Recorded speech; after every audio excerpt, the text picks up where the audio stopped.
Yes, this is the Grassy Knoll, as our friend would say, from some, as some have said, some kind of BBC production of Alice in Wonderland. But actually, that's a little epigraph, if you will, on one of the songs called, I can't remember, Vanishing Girl. There you go, Lady Viz, from Ecstasy, or as their alter ego was, was it something from the Chocolate Milky Way? I don't know. Anyway. This is the Grassy Knoll on AM 1610 WDCX. We have with us for round 3 Andrew Colvin, who is the documentary filmmaker of the Mothman's photographer. And he's joining us from the great state of Washington up in the Northwest. Andrew, thank you for coming back to visit with us on the Grassy Knoll. Thank you, my pleasure. You got to say that, don't you? I know. But I know, it's protocol. But the volume's a little low, but... can you hear me better now? Yeah. All right. We left off at a very, very interesting juncture at the end of the second hour. And you got into some of the Nazi connections, and if you can recall, what does this all tie into, not only with the Mothman, but the things that do take place, strangely, in West Virginia and the environs about? Well, I think the thing we were on there with regard to Mothman, first of all, was the things that some of the contactees were being shown by, quote, the aliens or the spacemen. I mean, it's kind of interesting that these spacemen were not gray aliens like all the other ones we hear about. These were normal-looking folks, which tends to make me believe that they were probably real guys. But these contactees were being shown, I think I mentioned the visions of Iraq that Woody Derenberger had been shown. Right. And that they probably had, those were probably reconnaissance films that were being shown to him, which indicates that there might be an oil company linked to whoever was doing it. But let's go back to that, because we did end on it, and that's the name that I was trying to think of. It's Woody... Woody Derenberger. He's the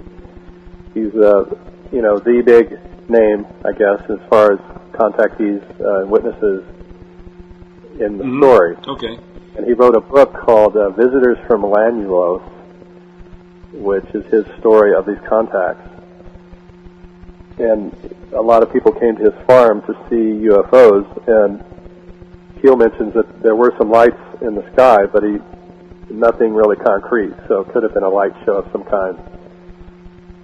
Derenberger was also told things about the Thule Ultima, which is a Nazi idea. Their land, sort of their heaven on earth land of Thule, which is supposedly up near Iceland, and they have all of these legends about it, and it entered into the Nazi mindset pretty strongly.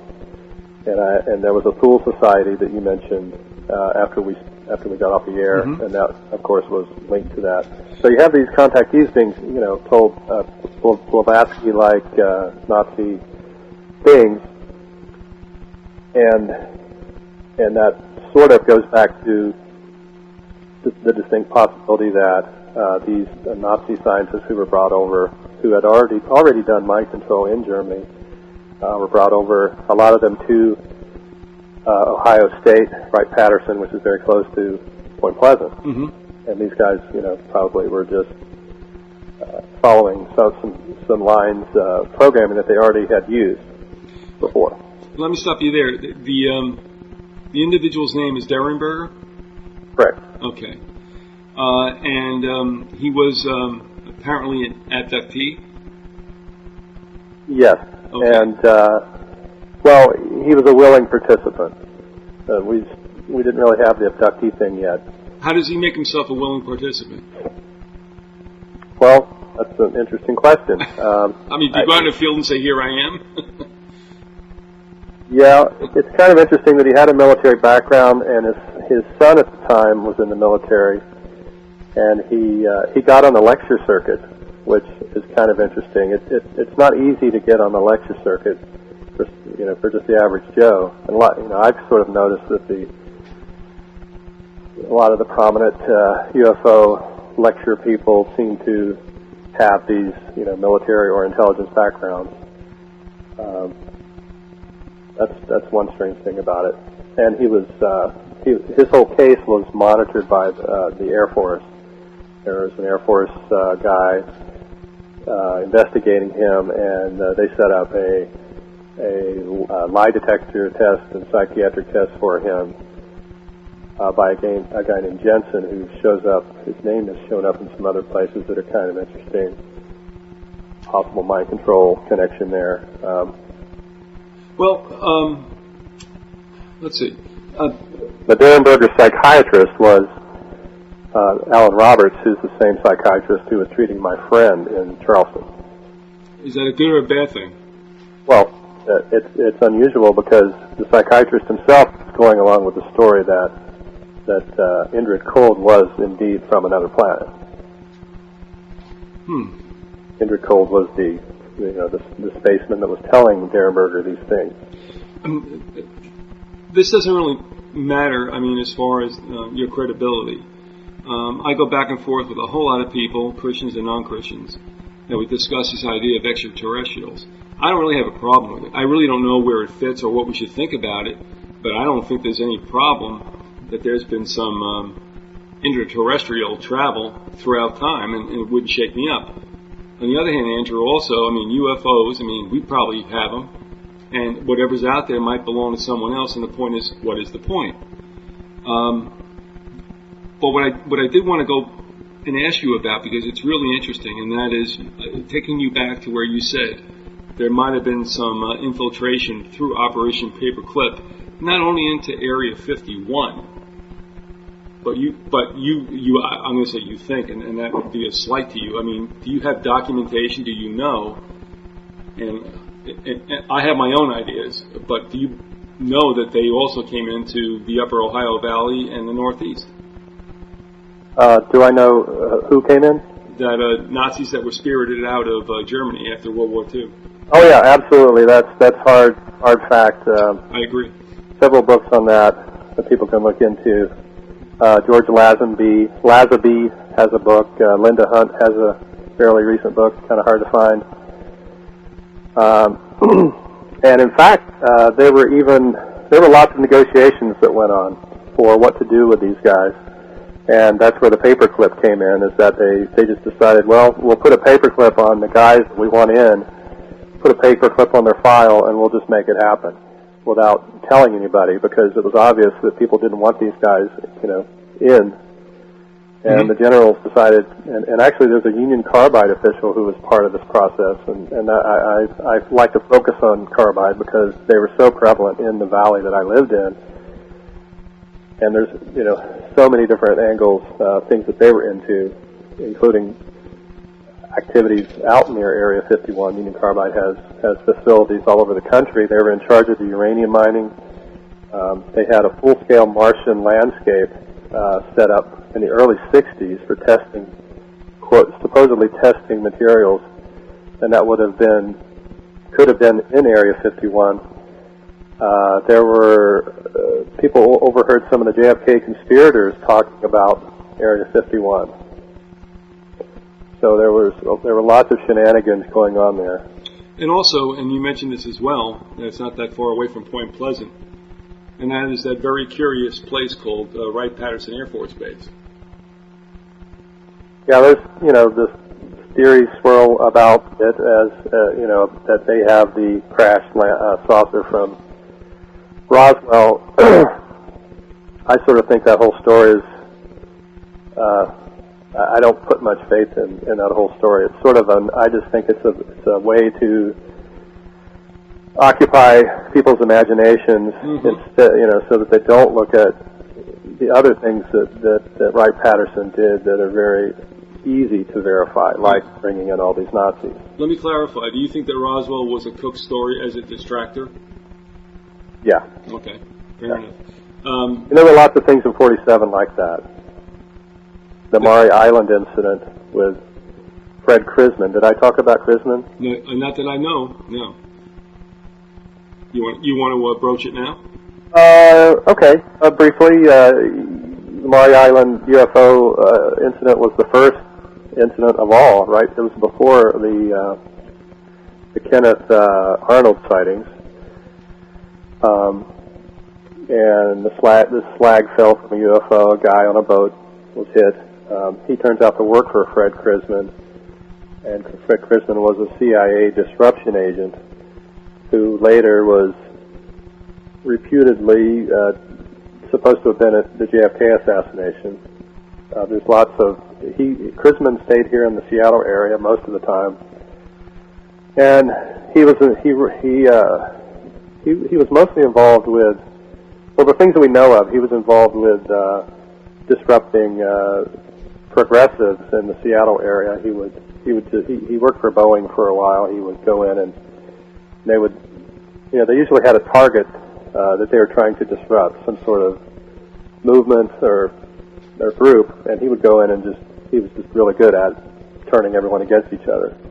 And he did that at Boeing. He did that at the school district. So it sort of goes to show the level of, this was probably a part of Operation Chaos, which I mentioned before, disrupting the peace and labor movement at that time in the mid-'60s. That's when it started. And they, would get down to the level of messing with people that were, working in the school district. But Krisman also was a pilot, and he was caught stealing gold from Swiss Air at one point. There's a newspaper article about that that surfaced. And so there's kind of the gold thing comes up time and time again. Did I mention Peter D. Beater? I think I did. Oh, yeah, definitely. Yeah. The gold thing there. And of course, the Nazis had an interest in gold. The Nazis had an interest in the Thule and the White Brotherhood of Tibet. This supposed idea that there are 7 or 9 great beings that inhabit some ethereal region and watch over things. Well, that's what piqued my interest. And let me ask you this: did you get that PDF I sent you of Van Helsing's book? Yes. Okay. Now, he's out there. Well, it's the old story. It's about there are people who have their own agenda when they write books.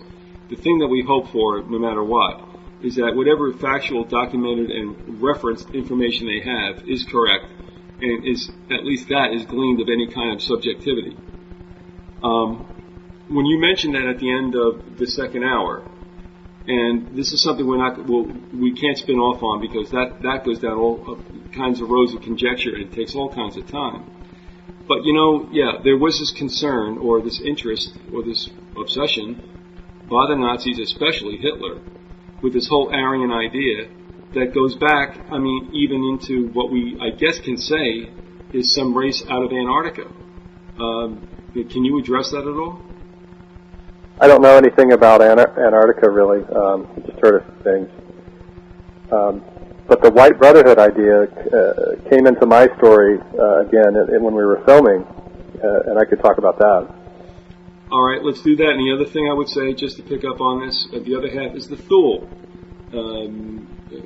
idea, and that was, yes, as you stated correctly, a very imaginary place. And I kidded around with you off mic when we talked, and said and to this day it may also be going out there, and that is that cartoon strip, Prince Valiant, always, which was Nordic in its origins, always talked about Thule as being a real place, and in fact he was, I guess, nobility in Thule.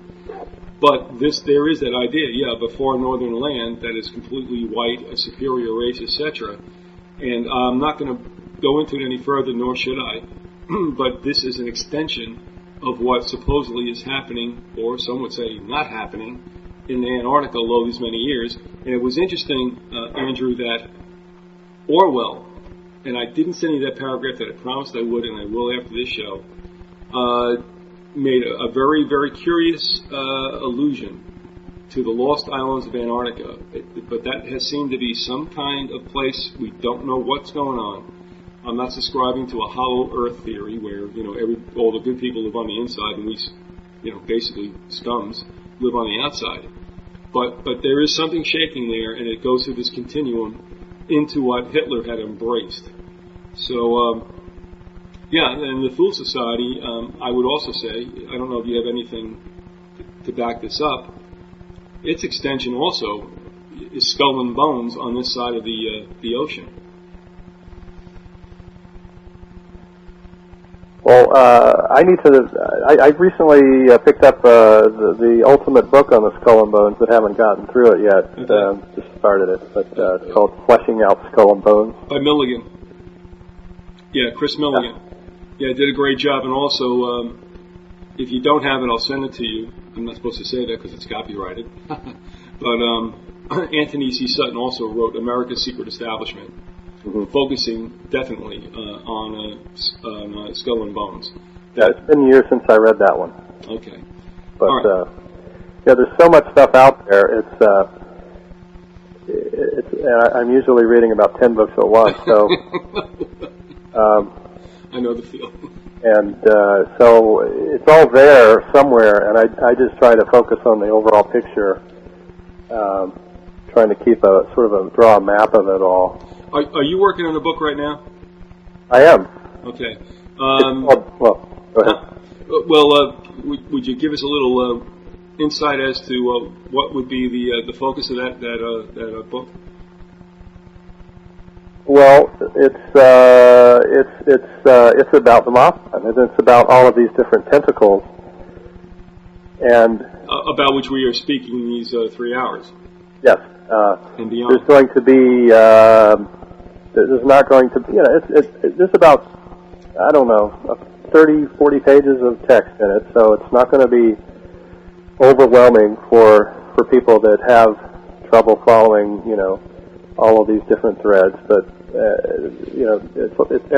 everything will be mentioned that's meaningful to me, at least right now.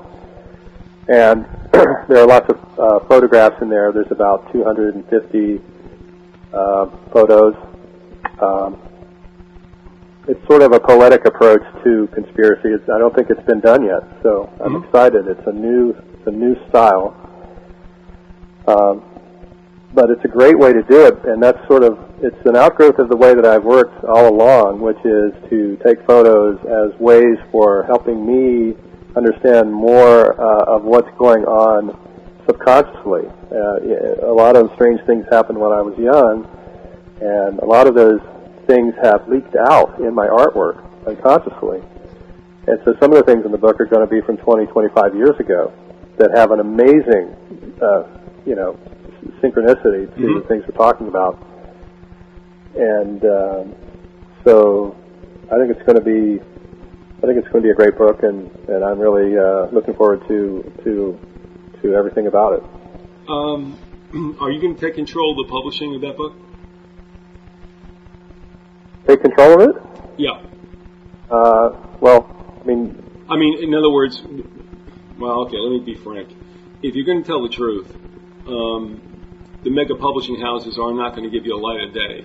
So either you self-publish, or you go to a reputable, I guess what you would call small publishing house that still is into publishing material, whether or not it's given an imprimatur by the powers that be. Oh, okay, yeah.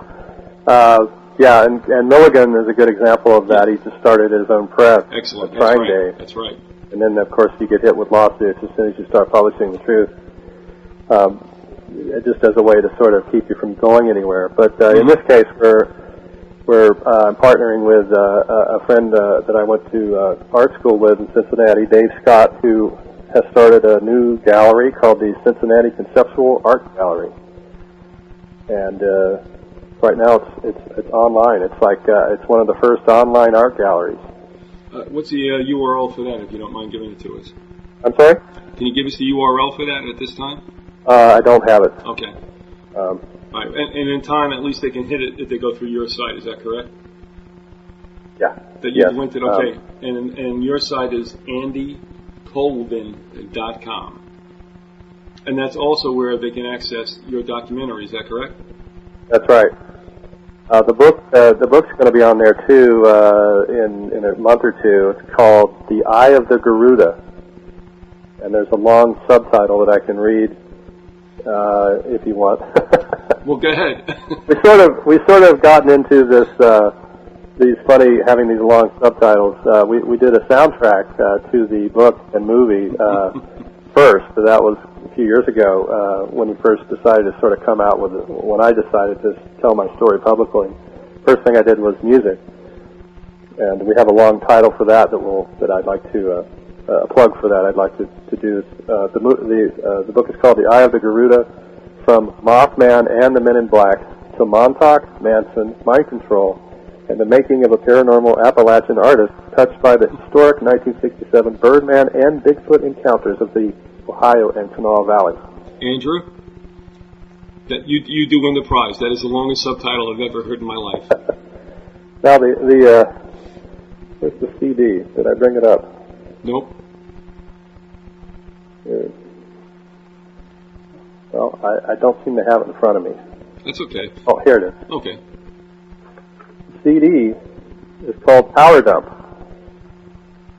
Songs for abductees, PR groups, corporate hacks, media wanks, and other assorted mind control victims. These are actually... Parenthesis, this includes all of us, my friend.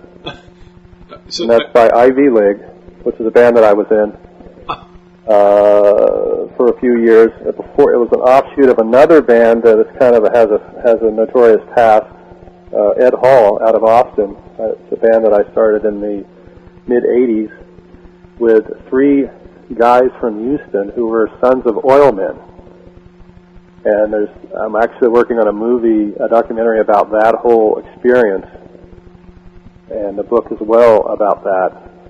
So I won't go into that here, but sure. But so many things that I've done in my life seem to connect to parts of the story, and this Houston oil connection is one of them. Well, Sons of Oilmen, that's a provocative title right there if you wanted to use it. Yeah, and some of the things I learned there were we weren't in Houston, we were in Austin, but you meet a lot of people from Texas and you hear a lot of things, and one of the things I remember hearing from a woman who's her I think at the time her mom was married to a big chicken guy who was a chicken processing fellow who was close to the Clintons, and she was saying that Clinton and Bush were a lot closer than people realized. This is back in the 80s. And of course back then everyone thought, well, or maybe it was early 90s, I guess, when I talked to her about this. And of course everyone thought that they were polar opposites. And she was saying, no, they're not. And of course now we see Clinton and Bush together doing these tours. Yeah. Things. Oh yeah, this is a big. The word on Clinton was, and it didn't really hit me until today, was that he supposedly is a member of the Rockefeller family. Well, you had a Rockefeller down there too. What was it, Winnie? Well, he's supposed to be the illegitimate grandchild of Winnie, I think. Is Winnie older? Oh yeah, Winnie. Yeah, Winnie is one of the older ones, and was a former governor of Arkansas. And I tell you what, it's almost like that book about Kevin Bacon. In this country, all roads lead back to the Rockefellers. So this doesn't surprise me in the least. I mean, Arkansas is a funky state also, where a lot of stuff went down. And that's where Sammy Walton started off also with the China Mart chain that we know today. Mm-hmm. So, I mean, with Rockefeller, I'll say this, you don't have to. With the Rockefellers seemed to set up camp, some interesting things happened. So with Winnie in Arkansas and Jay in West Virginia, Nelson in New York, it's a love boat. Well, I had a roommate who was a manager at Walmart in the mid '80s. This was when they were small, or not small, but they had only gone as far as the South, I think. Yeah, exactly. Regionally, hadn't gotten everywhere else. And what did he went on to work for Continental Bank. Which has a lot of, intelligence connections, and I think had some connection to the S&L scandal. Mm-hmm. But the thing I wanted to getting back to the sure. White Brotherhood, when in the filming of the documentary, we went to California. I was going to follow Harriet through her hypnotherapy school because right after the 911 attacks occurred, and I started to realize that this prediction that I'd gotten from Tommy and that I'd seen a quick vision of, was true. I was freaked out, and I had to contact her. So I just searched and finally found her through Ohio State, which is where she had gone to college. And interestingly, the people in the office, the alumni office, tried to keep us apart. I could never figure that out. That was the really strange thing. It seemed like they were purposely, telling us different things. But somehow we found each other on the internet, and I gave her the Keel book, and it changed her life. I mean, she had all these experiences relating to Mothman, but had no context for them. Strange things have happened to her, like she woke up one night, she was wandering down the road. She didn't know how she got there. She's had some serious intrusions in her life from these forces. And I don't want to give the impression that I think all of these things are government ops. I think if you read Keel's books, it's clear that it's been going on for centuries. What has been going on for centuries? Yeah. This paranormal phenomenon. It's in all the ancient lore. Okay. The elves, it gets described in different ways, but you clearly have religious miracles and things in history that can't be explained, and I can't. My mind, I can't think of anything right now, but all of his work is about that. And there's so many examples in there that it's pretty clear that you can't deny that there's something going on. But we followed her she changed her life from a woman who had worked in the airline shipping industry, which I had worked in as well. That was one of the things we found out about each other is that we'd both been working as load masters at airports. She was working for Evergreen, and I was working for UPS. And she decided to become a healer. And she's got these great abilities to medically intuit people's illnesses just by looking at them. But she needed, and a lot of people came to her for that already, but she needed, some sort of a certificate behind her name. So she decided to go to hypnotherapy school. We went there. We ended up spending most of our time when we weren't in class in San Anselmo. We just were attracted to it for some reason, and we later found out that's where Manson lived when he was right after he got out of prison. And the town recently got flooded this last week.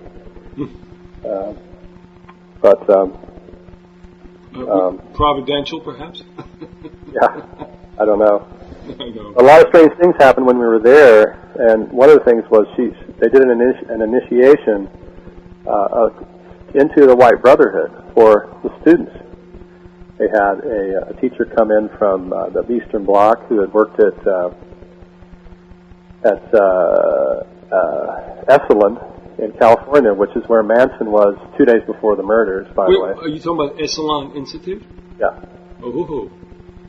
Okay. And so that was a strange connection. The teacher who initiated this Brotherhood initiation was Orman McGill, who's a famous name in hypnosis. He's like the father of hypnosis. Aside from Milton Erickson, you have Orman. And I've often wondered if he was part of the McGill family who got in the hot water in Montreal for the McGill University was doing all a large amount of this mind control that was discovered. Mm-hmm. Exactly. There's been several books written about McGill. That's interesting. But he gave this initiation. And he also gave a violet flame meditation that we learned. And then the violet flame thing has come up several times, too, in this story, in other ways. All right, hold on. The violet flame? The violet flame. It's a meditation where you visualize a violet flame in your head, and you start to trigger the third eye. Now, the interesting thing about it for me at the time was, right after 9/11, we had gone to Mexico for a holiday, and I took a terrible fall. I was in a hammock. It was up really high, and it broke, and I fell flat on my back on these rocks. And I didn't think I thought I'd broken my back, and I was healed by a shaman who was running the campsite place. We were sort of camping in these little tent-like things, and he turned out to be this shaman who had once been a Contra. And as in Nicaragua? Yeah. Okay. It actually killed people and was on the wrong side, if you will. You know, was in a paramilitary band, which I found very unusual. But he was this great healer who people in the village were coming to all the time. And I got better right away, and we did a sweat lodge, and I don't know, I was told by a person from Mexico that they sometimes spike drinks that you have around these sweat lodges, but I saw this violet flame after the sweat lodge. Mm-hmm. It was a very strong event. It lasted about an hour. And he had actually predicted that we would see this before, during the sweat lodge. But he didn't tell us exactly what it was going to be. And I went to him later and I said, well, what was it that we were supposed to see? And he said, a burning lotus. And that was what I'd seen. And so that sort of started off this whole project. And then suddenly I find myself deciding to do this documentary. What is the violet rose emblematic of? The violet rose, I'm thinking. Okay, sorry. The violet fire. Well, it's like I say, it's a really common Buddhist idea. It's central to it symbolizes awakening, really. All right. Okay. The awakening process. And I don't know if you've heard of this, but right now we have an extraordinary thing happening in India. There's a young man who's, I think he's 16, who's people are claiming is the new Buddha. He's not saying he is, but they're saying he is, because you can look at him and you can see that his head is glowing and his forehead is glowing red. So that's an example of what it does. If it's strong enough, you can literally see it from outside the person. I wonder if they're going to try to portray him as Maitreya. That's interesting. All right. At this juncture also, before we go too far afield, I want to let everybody know you're listening to the Grassy Knoll on AM 1610 WDCX. This is streaming on PascoRadio.org and RemnantRadio.org. We have with us for a third hour Andrew Colvin. He's made the documentary, The Mothman's Photographer. And Andrew, at this time also, before I go any further, if there's anything else you want to tie into as far as resources for people to be able to obtain, do so at this point. Oh, that's okay. We've talked about that. So. In the second hour.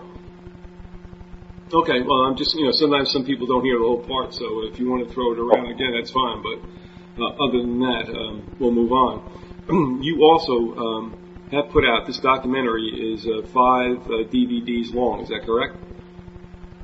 Yes. Yeah, I can talk. Actually, I can say something about the documentary. Yeah, it is 5. It's 30 hours long. It's a reality. It's a Mothman reality series, if you will. And I've just contracted with a lady who's going to transcribe it. So that will come out in the form of a text. Yeah. So okay. there's going to be a book, a textbook of that transcription, and maybe even this interview that we're doing, and mix it around and take it up and put something out, hopefully this year prior to the Mothman Festival. Yeah, when is that going to happen? December? September 17th and 18th. September? Okay. In Point Pleasant, West Virginia. Okay. There's a new Mothman museum there. John Keel, it's the 50th year anniversary, so John Keel may be showing up for this one. And harkening back to your DVDs, you figure in those 5 volumes you get about 19 to 20 hours worth of film? 30. I was close. Yeah, okay, 30. 30 hours. Okay. A lot of that's interviews with people, lightly edited. See, so when you say lightly edited, I'm thinking that there's probably quotations around lightly. In other words, you got some decent footage there, not messed with. Well, I chose the stuff that I thought was the best, and the only thing I would like to do with it at this point, for sure, is to just add a few smoothing out things, a few editing things that will make it just smoother. Because right now they're just basically jump cuts from one thing to the next. All right, but we have that 5-volume set that's available for $39.99, and that's available on AndyColvin.com, and you'll be able to access that. And also going back, you do have a blog that's AndyColvin.com/WordPress. Do I remember that correctly? WordPress, yes. And then people can chime in there and have a give and take there. Is that correct? Exactly. Okay. All right. Do you drop in there at all? Oh yeah. It's my blog. Yeah, but sometimes the person whose blog it is doesn't always pop in. But you. Oh right. Okay. Yeah, you're an active participant in that. I can take it. Well, that may happen later, but right now not a lot of people know about it. Okay. So right. I think so it's just me at this point and a few responses. Okay. Well, people, you heard it. Go get them. All right. Picking up now with what we've done, and let's do a little recap if we can. Again, just touch base because people pop into these shows, not necessarily hearing the first or second parts. Real quick, well, not real quickly, as much time as you think it would take. What is the Mothman, and where does it happen, and what does it signify for us? Well, it happens worldwide, and as far as we know, assuming that the Mothman is the Garuda and is the Thunderbird, all of these Birdman-like beings, it's been going on forever. And but generally, people relate it to the events in West Virginia of 1966 and 7, and all of the strange activity that went around it, the Men in Black, UFOs, animal mutilations, missing persons. Bridge collapse, occult activity, etc., etc. And a lot of people disagree on what the Mothman means, or if he exists. My own interpretation is that he is these supernatural beings that so many cultures talk about, and that is he generally appears in ways that will help fight crime. It's kind of it's almost it's kind of funny to say that, but he really is sort of a real life, if you will, crime fighter. Mm-hmm. When I see Superman or Batman, I think of Mothman. Mm-hmm. And for our Christian listening audience, I mean, you do not get offended. I mean, the fact that there is something going on in the skies astrally that may be induced from our own people or otherwise. You can find plenty of scriptures that will back that up, and exactly who's behind it or what it is, we really don't know. But the point is that it's not necessarily ascriptural, and certainly it's been documented through time that there's something going on in the skies that we all don't know about, and that doesn't necessarily make it the province of tinfoil hat wearers or any kind of distractors or Satanists or whatever. But let's face it, something's going on. I mean, I've give you my little testimony as to what I saw, I guess, in that second hour. So, and you had also said that you thought you could not prove it, but you thought that also that the vision of that creature might actually be somewhat, perhaps, handled by, by the government as a mind operation, as a hologram or whatever.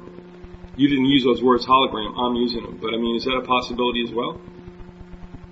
Well, it's certainly a possibility, and I think it's clear that that the government does have craft that are misidentified as UFOs, and they may even go further than that and actually be abducting people. I just think that they do that because it's such a convenient way to do it, because the waters are so muddied by the actual phenomenon itself that the government or these corporations or Masonic societies or whoever it is, can get away with it, because either people don't believe it or they think it's just totally supernatural. Well, as you'll find out in that Van Helsing book I sent you, he's very clear, as much as you want to take his word for it, and he does cite his sources, that Germany had come upon an anti-gravity craft. They didn't really know what to do with it. And of course, I think we're all agreed that von Braun, well, we know he came to the United States, but others came to the States as well. And also Charles Wilcox, who wrote the book Transformation of the Republic, lives up in Canada, sent me some footage where the Canadians had an anti-gravity craft. And this goes back to the story about the arrow, their arrow and all this other stuff. They actually had a Mach 3 before we did. And that's a really interesting part of history also. So the point is that this was around. This was around after World War II. And for us to think that, it was necessarily something of the province of some other galaxy isn't necessarily so. And does it really matter? I don't know. But it was out there. So, we are looking at technology. And in fact, Andrew, I got an email that said to me, some woman that's involved, she's a European, and going to certain scientific conferences and seminars, is trying to address this whole bit about biotelemetry with, electronics and such, altering people's behavior without them knowing about it. And her quip was, you know what, if it's happening today, you can bet it was an R&D 50 years ago. And the reason I bring that up is because you see a lot of science fiction writers after World War II writing their works, like Bradbury and Dick especially, Philip K. Dick. And it's like, I don't really think they wrote science fiction. I think that they were privy to what was going on, and it was yet to come about. So it looked like science fiction, it sounded like science fiction, but in fact it certainly would become science fact in time. Do you want to weigh in on that at all? I think it's important to remember that both things are going on. I think you have real UFO things going on and fake ones. And okay. We may even have a real Mothman and a fake Mothman. Mm-hmm. But when you mentioned Philip K. Dick, that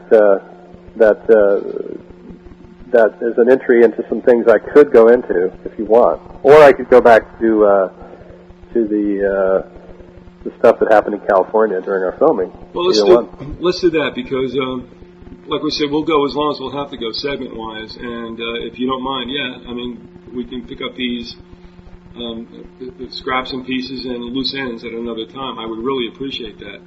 But let's address the situation that you encountered out in California. Well, let's see. We were out there. We had the initiations and so forth. We went to a town there, just cruising around, and we found a town named Orinda, Orinda. It's kind of close to Indrid in spelling. Mm-hmm. But we were in Orinda, and I realized, hey, this is the same name that the Indians have for the Thunderbird's energy, the essence of the Thunderbird. And we looked, and there was JFK University sitting there, and across the street was the Masonic Temple. And of course, everyone who follows JFK lore knows that there's all these Masonic connections to the assassination, which sort of should indicate that the Masons had some role. What I didn't know at the time was that JFK is one of the few places in the world where you can get a paranormal degree in the paranormal. And I just recently ran across the name in, I think, in Peter Levenda's book of a lady who went there, got that degree, and then was the lady who exposed the October surprise. The October surprise being the Reagan Bush. Actually, it was planned by Nixon. Nixon was the go-between between the U.S. and the Iran to keep the hostages so that Carter would lose the election. And they got a better deal cut from them by the new administration, and telling Khomeini that if you hang tight, as soon as the election's over, we'll give you a better deal. And this same lady is connected to Linda Tripp, who exposed Clinton, or taped Monica Lewinsky, so that whole scandal was behind her. When you say Tripp exposed Clinton, you got to be really careful about what you say in that deal. Yeah, but she was the one that was behind Lewinsky's. Oh, okay. Well, that's thought anyway. She was the one who taped Lewinsky. Right. Okay. But this lady, Barbara Honegger, also was present in 1953, I think it was, at this invocation of the Nine. And I may have mentioned it briefly, but the Nine is very important, and it's something we should talk about next session. Mm-hmm. But it was an occult ritual involving these JFK conspirators and great inventors, like the guy who invented the helicopter was there, and the guy that invented the implant was there. And it was in Philadelphia, so it's kind of got this Philadelphia connection going on. Mm-hmm. This lady, this group has had major influence. Remote viewing came out of that group. And here they are, dipping into all these key conspiracies, October Surprise, Monica Lewinsky, and this Nine is a UFO. Supposedly these scientists were all tapped into this UFO, and a few years later, 20 years later, in 1974, Philip K. Dick says he's in contact with the same kind of thing, the Valis, this orbiting, machine that's communicating with him. And Robert Anton Wilson said the same. He had the same kind of experiences. I had a lot of things happen that year. That was when I saw the entity at the shrine, and that's when we took this photo that looks like the Garuda. And my niece was seeing, this is an interesting detail, she was seeing glowing letters coming through her room. She talks about this on the documentary. Well, that's the same, I didn't know this, but it's the same thing that Philip K. Dick was describing. And all this was happening in 1974. Connects to this whole occult UFO framework. I had a listener who has been going back and forth with me about Philip K. Dick's works and his experiences. Not that necessarily you have to know about this, but I figured, you might be a good one to at least posit the question. We were wondering whether or not, again, we talk about if it's science fiction and it's being written about, it probably was happening 50 years ago.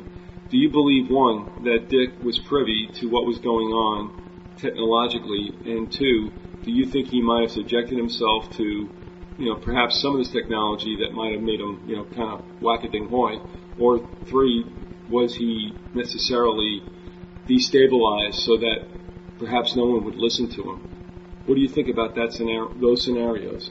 Yeah, well, I remember reading some things about his being under surveillance by the authorities in California and giving him a hard time. So I tend to think he was being bombarded with waves.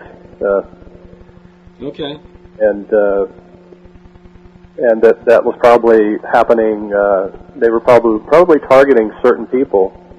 Well, that's one theory. But when I look at my experience, of course, I wasn't a well-known writer, so I think that they could have been getting an artificial thing going, and what I was getting was the real thing, because there was no way, there couldn't have been any way that this was 5 years after Mothman. There was no reason for anybody to be there projecting a hologram for me to see. It just doesn't make sense to me. I don't think that's what happened.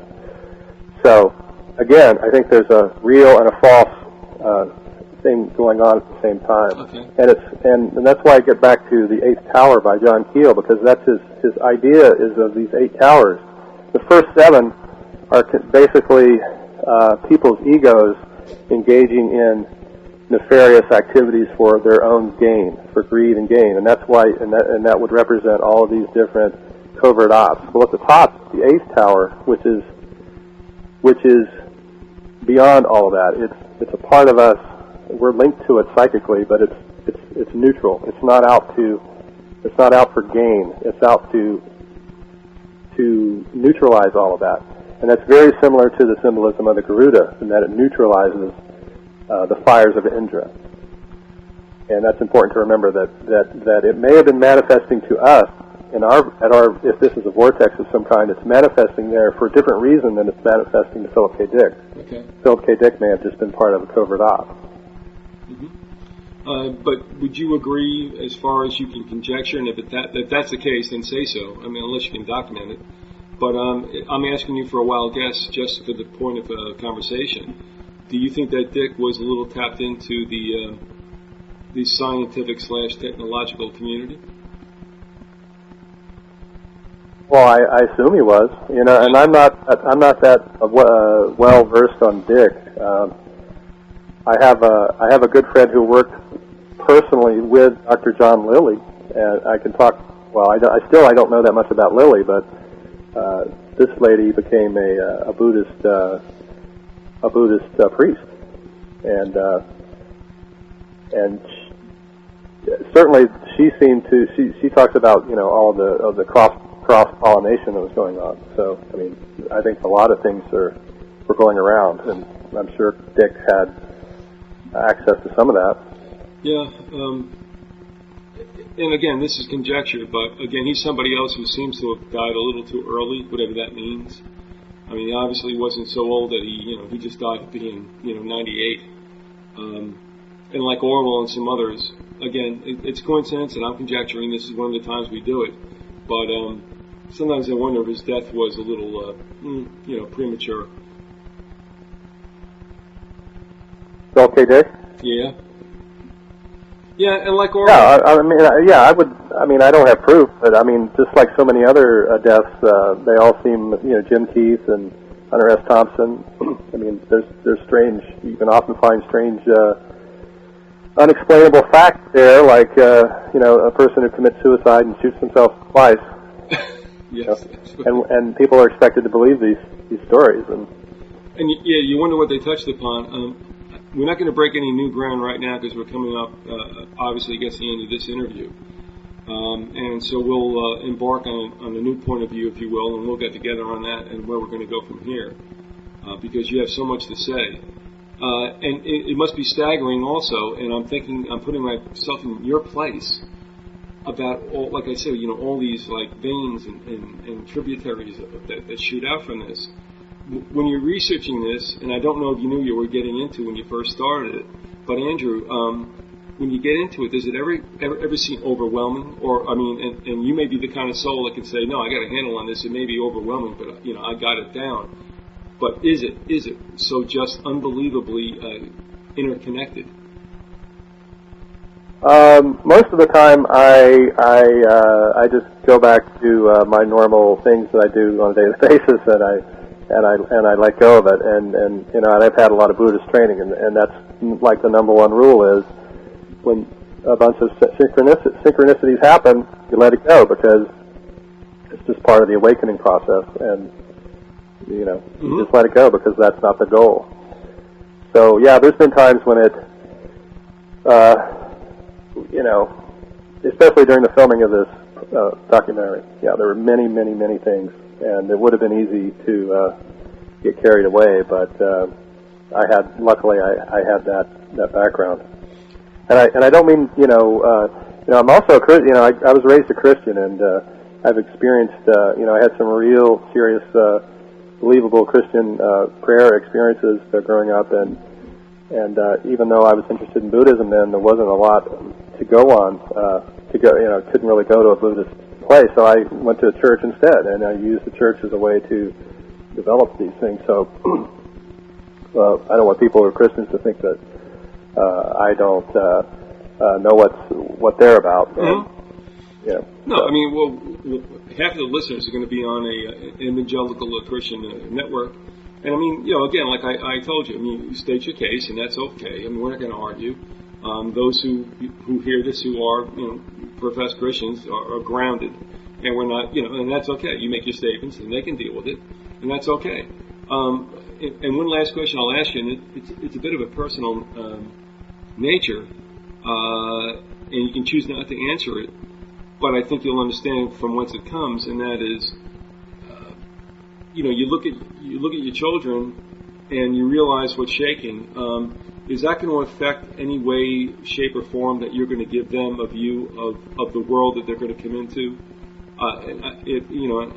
I guess they may be too young right now, but do you have a fear for them for the time that's coming, or are you going to outfit them to realize that the world they get portrayed on the TV is not necessarily what they're going to live in? Well, it's funny you mention that because I just wrote a passage in my book about that. My grandfather was a bit of a conspiracy theorist, and he certainly didn't talk about it much at all, but he did say a few things here and there about not listening to TV, especially the news. Mm-hmm. And I think it's okay to that it's such a stacked deck way. It's hard to fight the media as a parent. So I think it's our responsibility to introduce those kinds of filters, if you will, to the kids. So. Well, the thing is, what we try to tell people is that one, if you can't consider how a conspiracy can go, understand this: the world's run by conspiracy. Two, the best thing you can do is, if you're the conspirators, corner money, the global money, and secondly, the informational outlets. And you can do that very easily. And of course, there are a couple of generations into it, and I don't see any problem with that. Now, if you can understand that you're being lied to by the mainstream media, which is doing nothing but giving you a send-down from what the conspirators wish, then you understand that we've not really heard too much of the truth. But to outfit your children with that understanding that what they're being told on the surface is not necessarily so, that's a pretty daunting task. You don't want to make your kids some kind of pariahs that nobody wants to play with. But on the other hand, you don't necessarily want them to be brainwashed to become some kind of fodder for whatever, usages or end results that the powers that be may have for them. So I'm assuming, Andrew, that your children are young enough that you don't have to deal with that at this point. Is that correct? Yeah. Okay. Are you thinking about the fact when the time comes? Yeah, for sure. All right. Listen, we're going to tie it up right here. And we're going to continue. And like I said, as long as it takes to get this done, is as long as we'll give you. By all means, you have our stage, and I hope that you feel somewhat edified and confirmed by coming out on this, because you have a lot to say. I've sent some emails out. People are saying, well, the Mothman, well, come on. But, you found that to be the tip of the iceberg, have you not? Oh, yeah, it's the story of the, I don't want to say it's the story of the century, but, yeah, I'll say it. It's the story of the century. Yeah. At least in the conspiracy world it is. Yeah, but all right, one last question and we'll let you go. But when you say conspiracy, it doesn't mean it's necessarily false, does it? Right. Yeah, I shouldn't say that. There's the conspiracy is what the real phenomenon is there to expose the conspiracy, and the conspiracy is trying to hide itself by mimicking the behavior of the phenomenon. All right, agreed.